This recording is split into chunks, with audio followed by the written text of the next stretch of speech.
T-E-T 2026. चला तर आज पाहूया हिंदी या विषयातील 30 प्रश्न. प्रश्न क्रमांक 1. हिंदी वर्णमाला में अयोगवाह वर्ण कौन से है?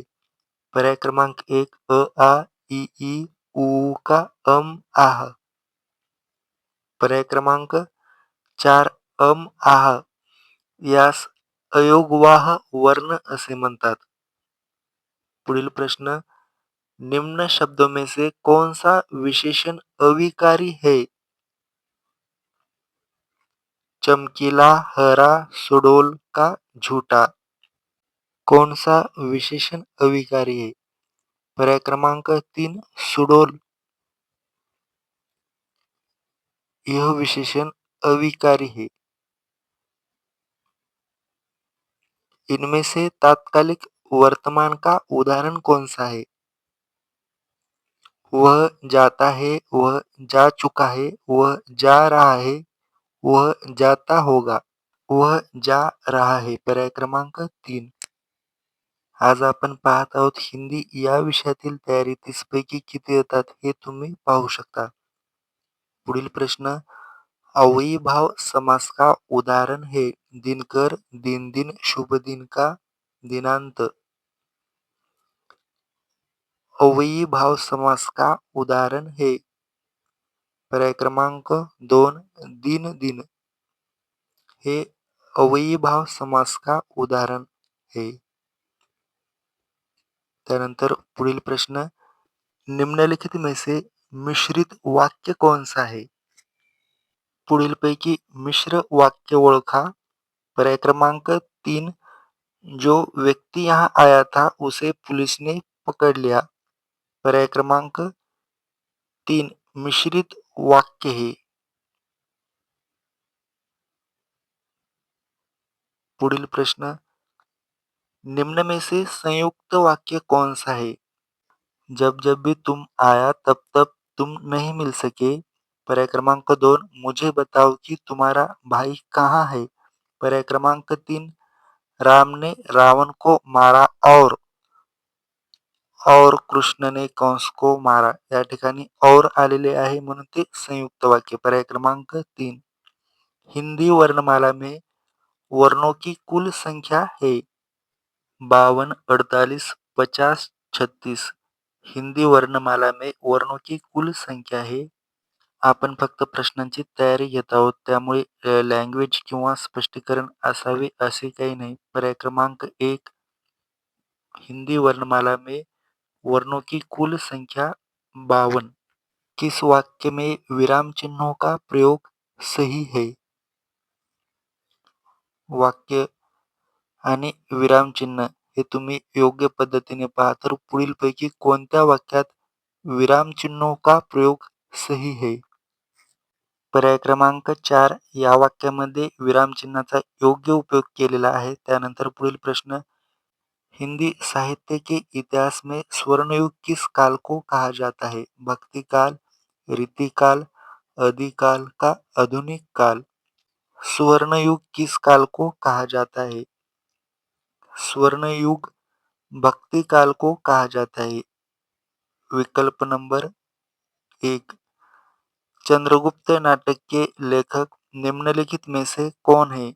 भारतेंदु हरिश्चंद्र, जयशंकर प्रसाद, मोहन राकेश का धर्मवीर भारती.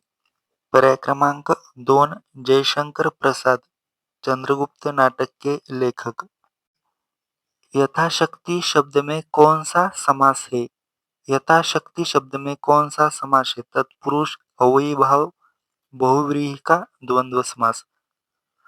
तर ज्या शब्दाची सुरुवात यथा यथा, अजीवन, अमरण, प्रतिदिन, प्रतिक्षण तो अव्ययीभाव समास असतो. पर्याय क्रमांक 2. कुएं की मिट्टी कुएं में लगती है. लोकोक्ति का निकटतम अर्थ है बुरे काम का बुरा ही परिणाम होता है. खुशी और गम एक साथ देखने को मिलते हैं. जहां से आमदनी होती है वही व्यय होना. पर्याय क्रमांक 3 हा बरोबर विकल्प आहे. पर्याय क्रमांक 3. निम्न शब्दों में से सदा स्त्रीलिंगी वाला शब्द कौन सा है? पक्षी, बाज, मकड़ी, गेंडा. सदा स्त्रीलिंगी वाला शब्द। विकल्प नंबर 1 पक्षी। यह शब्द सदा स्त्रीलिंगी वाला शब्द है। पुढील प्रश्न, निम्न में से किस वाक्य में क्रिया विशेषण का प्रयोग अशुद्ध है? फिर आप भी क्या कहेंगे? पर्याय क्रमांक 1, पर्याय क्रमांक 2, क्या तुम बिल्कुल न आओगे? पर्याय क्रमांक 3, जाओ ना, रुक क्यों गए? विकल्प नंबर 4 हे योग्य उत्तर असेल. क्या तुम पढ़ रहे हो? जी हाँ, पढ़ नहीं रहा हूँ. निम्न में से विशेषण प्रयोग की दृष्टि से कौन सा वाक्य शुद्ध है? यह द्वितीय घंटी है. तुमने कितना चांदी खरीदा? यह एक घोड़ा है. इसकी पूंछ लंबी है. विकल्प नंबर 4 कौरव 100 भाई थे. पर्याय क्रमांक 4 हे योग्य उत्तर असेल. ओष्ठ व्यंजन समूह में आते हैं. पुढीलपैकी व्यंजनाचा कोणता समूह हा ओष्ठ व्यंजन समूहामध्ये येतो? विकल्प नंबर 4 प, फ, ब, भ, म ही व्यंजने ओष्ठ व्यंजन समूहात येतात. पर्याय क्रमांक 4 किसमें सही सामासिक पद है? पुरुष धन्वी, दिवारात्री, त्रिलोकी, मंत्री परिषद. पर्याय क्रमांक 2 दिवारात्री या शब्दामध्ये सही सामासिक पद है. विकल्प नंबर 2 दिवारात्री. रक्त का पर्यायवाची शब्द है खून, रुधिर, शोणित, कासरी. रक्त का पर्यायवाची शब्द है विकल्प नंबर 4 कासरी. यह रक्त का पर्यायवाची शब्द है. वीणा पानी का पर्यायवाची शब्द है रंबा, सरस्वती, लक्ष्मी, कमल.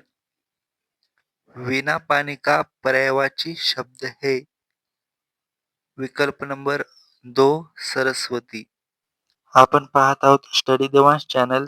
त्यानंतर पुढील प्रश्न, परिश्रम न करने वाले छात्र अच्छा अंक नहीं पाते. इस वाक्य में परिश्रम न करने वाले क्या है? अव्यय, उपवाक्य, पदबंध का सामासिक पद. पर्याय क्रमांक 3 पदबंध. विकल्प नंबर 3 हे योग्य उत्तर असेल. त्यानंतर पुढील प्रश्न, निम्न में से विशेषण प्रयोग की दृष्टि से कौन सा वाक्य शुद्ध है? तुम्हारे पास बहुत नीली सी साड़ी है, काले और लंबे बाल सुंदर लगते हैं, लाल लाल आंख डरावनी लगती है, उसके सप्त पुत्र है.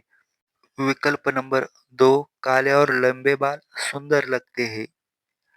किस वाक्य में क्रिया सामान्य भूतकाल में है? उसने पुस्तक पढ़ी, उसने पुस्तक पढ़ी है, उसने पुस्तक पढ़ी थी, उसने पुस्तक पढ़ी होगी. सामान्य भूतकाल. उसने पुस्तक पढ़ी. पर्याय क्रमांक 1. इनमें से तात्कालिक वर्तमान का उदाहरण कौन सा है? वह जाता है, वह जा चुका है, वह जा रहा है, वह जाता होगा. तात्कालिक वर्तमान का उदाहरण कौन सा है? विकल्प नंबर 3 वह जा रहा है. कौन सा शब्द बहुवचन है? माता, प्राण, लड़का, किताब. कौन सा शब्द बहुवचन है? बहुवचन शब्द माता, प्राण, लड़का, किताब. विकल्प नंबर 2 प्राण हा शब्द बहुवचन है. किस वाक्य में कर्मकारक का प्रयोग है? राम ने रोटी खाई, मोहन घर गया, वह कलम से लिखता है, वह स्कूल में है. किस वाक्य में कर्मकारक का प्रयोग है? विकल्प नंबर 1 राम ने रोटी खाई. पुढील प्रश्न, संभव का विलोम बनाने के लिए कौन सा उपसर्ग लगेगा? अ, प्रति, अनु, उप.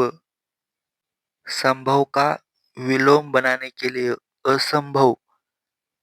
विकल्प नंबर 1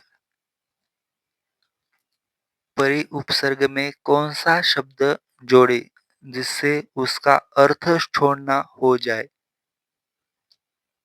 परि उपसर्ग में से कौन सा शब्द जोड़े जिससे उसका अर्थ छोड़ना हो जाए? हार। विकल्प नंबर 1। निम्नलिखित में से शुद्ध वर्तनी वाला शब्द कौन सा है? पुढीलपैकी शुद्ध अक्षरामध्ये लिहिलेला शब्द कोणता? विकल्प नंबर 1। शुद्ध वर्तनी वाला शब्द। निम्न में से तत्सम शब्द है काटा, कंटिका, कंटका, कंटक। तत्सम शब्द जशास तसा आलेला शब्द। निम्न में से कंटक विकल्प नंबर 4 यह तत्सम शब्द है. शेवटचा प्रश्न. अशाच प्रश्नासाठी तुम्ही स्टडी देवांश या चॅनलला सबस्क्राइब करा.